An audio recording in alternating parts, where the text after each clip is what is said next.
আসসালামু আলাইকুম। আমি এই ঢাকা বোর্ড 2019-এর যে সৃজনশীলটা, এটা জাস্ট রিডিং পড়ে যাব। রিডিং পড়ব এবং তোমরা দেখবে এবং মনোযোগ দিয়ে শুনবে। শোনাটার মধ্যে বেশি তোমরা অ্যাটেনশন দিবে, কারণ শোনার মাধ্যমে সবচেয়ে বেশি মনে রাখা যায়। একটা শিশু যখন জন্মগ্রহণ করে, তখন কিন্তু সে আশেপাশের মানুষদের থেকে কথা শুনেই সে সব কিছু বুঝে যায়। পরে আস্তে আস্তে সে নিজে কথা বলতে পারে। অর্থাৎ একটা ভাষা শিখে যাচ্ছে একটা শিশু জাস্ট শোনার মাধ্যমে, আশেপাশের মানুষ থেকে শোনার মাধ্যমে। তাই লিখা এবং পড়ার চেয়ে বেশি ইফেক্টিভলি হয় শোনাটা। শুনলে বেশি মনে থাকে বেশি। আমরা যখন গল্প শুনবো, ওইটা গল্প পড়ার চেয়ে বেশি আমরা মনে রাখতে পারবো যখন একজনের মুখে গল্পটা শুনবো। তো এই ক্ষেত্রে আমার মনে হয় যে তোমরা যদি মনোযোগ দিয়ে এই সৃজনশীলটা শোনো, তোমরা বেশি ইনফরমেশন মনে রাখতে পারবে। তো আমি পড়ছি, তোমরা মনোযোগ দিয়ে শোনো এবং তোমরা শোনার পর চাইলে এই প্রশ্নর অ্যান্সারটাকে মডিফাই করতে পারো, তোমাদের নিজেদের মতো লিখবে। এইটাকে ইউজ করে তোমার এখানে যে উত্তরটা আছে, এই উত্তরটাকে ইউজ করে তোমার যেভাবে মনে হয় যে এইভাবে লিখলে সহজ হইতো, খাতার মধ্যে নোট করে ফেলো। কারণ তার আগে একটু কথা বলি আমি, সৃজনশীল একটা চ্যাপ্টারে কিভাবে পড়বে।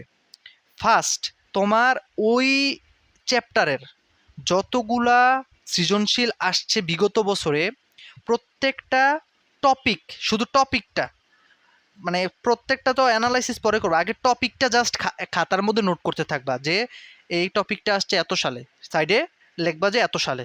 তারপরে এভাবে প্রত্যেকটা প্রশ্ন নোট করবা যে কোন টপিকটা কতবার রিপিট হয়েছে, ওইটাও লিখে রাখবা। দেন যেই প্রশ্নটা বেশি রিপিট হয়েছে ওই প্রশ্নটা তুমি আগে পড়বা, আগে ওই প্রশ্নটা মুখস্থ করবা। কিভাবে মুখস্থ করবা? গাইড ফলো করবা, বই ফলো করবা, ইউটিউব ফলো করবা। এই তিনটা জিনিস একটা কোশ্চেনের জন্য ফলো করার পর দেন তুমি তোমার নিজের মতো করে খাতার মধ্যে নোট করে ওই নোটটাকে তুমি পড়বা বা মুখস্থ করো, যা করো। এইটা হচ্ছে একটা। তো আজকে আমি এই ভিডিওটা কেন করতেছি, যদি তোমরা আমার এই কথাটা মেনে চলো, দেখবে যে তুমি মানে ক্লাসের মধ্যে, মানে পরীক্ষার মধ্যে খুবই দ্রুত লিখতে পারতেছো কোনো টেনশন ছাড়া। মানে তোমার একটা আলাদা একটা কনফিডেন্স আছে। সবার থেকে মানে সবাই কিন্তু সব কিছু পড়ে যায়, কিন্তু ওই কনফিডেন্সটা থাকে না। তুমি যদি এভাবে পড়ে যাও, দেখবে তোমার একটা কনফিডেন্স থাকবে এবং তুমি সবচেয়ে ভালো লিখতে পারবে। বেশি আবোল তাবোল লিখতে হবে না পরীক্ষার মধ্যে, বেশি আবোল তাবোল তাহলে তুমি লিখবাও না। তুমি যদি এভাবে পড়ে যাও, তুমি একদম মূল পয়েন্টটা লিখবা। তো আমি শুরু করতেছি, আর কথা না বাড়াই। মিস্টার মোকলেস সাহেব পেশায় মৎস্যবিদ। দেশে দেশে মাছের ঘাটতি পূরণের জন্য প্রযুক্তি ব্যবহার করে নতুন নতুন প্রজাতির মাছ উৎপাদন করেন। তার অফিসে প্রবেশের জন্য দরজার সামনে রাখা একটি মেশিনে আঙ্গুলের ছাপ দিলে দরজা খুলে যায়।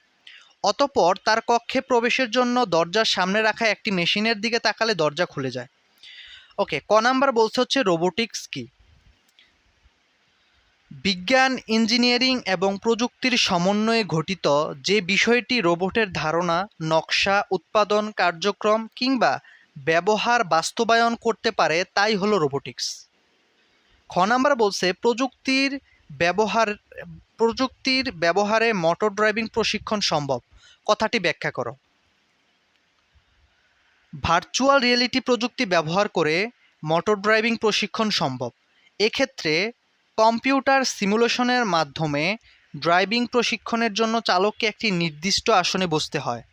চালকের মাথায় পরিহিত হেড মাউন্টেড ডিসপ্লের সাহায্যে কম্পিউটার দ্বারা সৃষ্ট যানবাহনের অভ্যন্তরীণ অংশ এবং আশপাশের রাস্তায় পরিবেশের একটি মডেল দেখানো হয়। প্রশিক্ষণার্থী এ পরিবেশের সাথে একাত্ম হয়ে বাস্তব ন্যায় মোটর ড্রাইভিং কৌশল রপ্ত করতে সক্ষম হয়।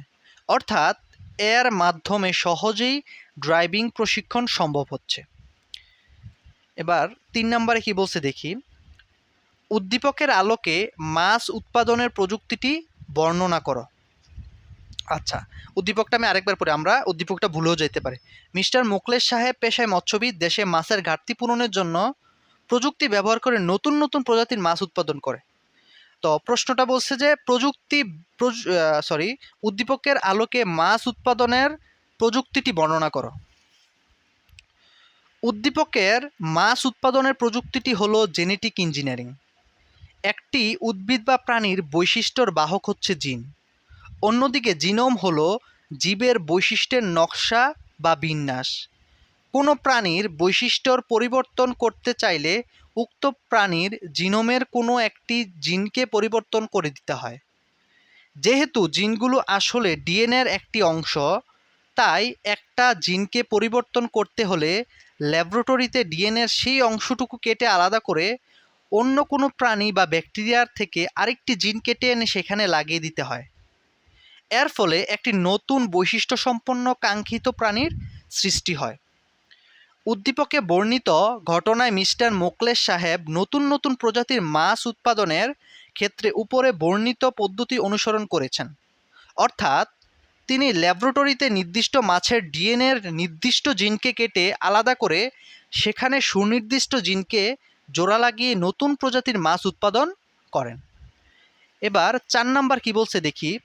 4 নাম্বার বলছে উদ্দীপকের আলোকে অফিসে প্রবেশ ও কক্ষে প্রবেশের জন্য কৌশল দুটির মধ্যে কোনটি বেশি সুবিধাজনক বিশ্লেষণ করা। আমি উদ্দীপকের 2 নাম্বার যে ইয়াটা সেটা আমি আরেকবার পড়তেছি। তার অফিসে প্রবেশের জন্য দরজার সামনে রাখা একটি মেশিনে আঙ্গুলের ছাপ দিলে দরজা খুলে যায়। অতঃপর তার কক্ষে প্রবেশের জন্য দরজার সামনে রাখা একটি মেশিনের দিকে তাকালে দরজা খুলে যায়। ওকে, 4 নাম্বার পড়ছি। উদ্দীপককে মিস্টার মোকলেস সাহেবের অফিসে প্রবেশের প্রক্রিয়াটি হচ্ছে আঙ্গুলের ছাপ অর্থাৎ ফিঙ্গারপ্রিন্ট, এবং অফিসে প্রবেশের সময় তাকানোর প্রক্রিয়াটি রেটিনা স্ক্যান। এ দুটি প্রযুক্তির মধ্যে ফিঙ্গারপ্রিন্ট প্রক্রিয়াটি বেশি সুবিধাজনক। এবার ফিঙ্গারপ্রিন্ট কেন রেটিনার থেকে বেশি সুবিধাজনক সেটার আলোচনা এখানে করবে। দেখি কি লিখছে। মানুষের ফিঙ্গারপ্রিন্ট সম্পূর্ণ ইউনিক এবং সারা জীবন ধরে অপরিবর্তিত থাকে। প্রতিটি ব্যক্তির ফিঙ্গারপ্রিন্ট এতটাই স্বতন্ত্র যে দুটি যমজ শিশুর একই ডিএনএ প্রোফাইল নিয়ে জন্মগ্রহণ করলেও ফিঙ্গারপ্রিন্ট দিয়ে তাদের আলাদা করা যায়।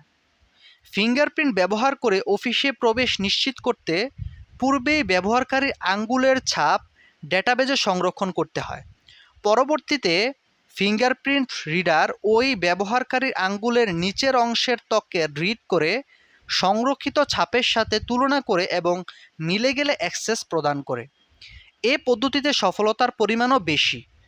ফিঙ্গারপ্রিন্ট স্ক্যানারের দাম তুলনামূলকভাবে কম এবং সহজে সিস্টেম বুঝতে পারে। এ কারণে ফিঙ্গারপ্রিন্ট বা হাতের স্পর্শ পদ্ধতি বহুল ব্যবহৃত। অন্যদিকে চোখের রেটিনা পদ্ধতিতেও একইভাবে ব্যক্তি শনাক্ত করা গেলেও এর সফলতার হার তুলনামূলকভাবে কম। দেখবে তোমরা যখন মোবাইলের মধ্যে কোনো মোবাইলে এখনকার মোবাইলে তো ফিঙ্গারপ্রিন্টও থাকে, স্ক্যানারও থাকে, অর্থাৎ তোমার চোখ রেটিনা স্ক্যান করে তোমার লক খোলা যায়। তুমি দেখবে যে ফিঙ্গারপ্রিন্ট দিয়ে যত তাড়াতাড়ি খোলা যায়, তোমার ওই যে মানে চোখের রেটিনা স্ক্যান করলে চোখটা বারবার ওঠানামা করা লাগে, কাছে নেওয়া লাগে, দূরে নেওয়া লাগে, অর্থাৎ একটু দেরি হয় বা ডিটেক্ট করতে একটু বেশি সময় লাগে, এটাই বলছে। এক্ষেত্রে চোখের আইরিশ বা রেটিনা স্ক্যানারের মাধ্যমে ডেটা ইনপুট করে অ্যাক্সেস কন্ট্রোল কাজ করে, কিন্তু আইরিশ ও রেটিনা স্ক্যান অনেক সময় সিস্টেম সহজে বুঝতে পারে না। তাছাড়া ডিভাইসটির দামও বেশি, তাই ফিঙ্গারপ্রিন্ট প্রযুক্তি বেশি সুবিধাজনক। তো এর পরবর্তী ক্লাসে আমি রাজশাহী বোর্ড 2019টা নিয়ে আলোচনা করব। আজকে এই পর্যন্তই, সবাই ভালো থাকো, ধন্যবাদ।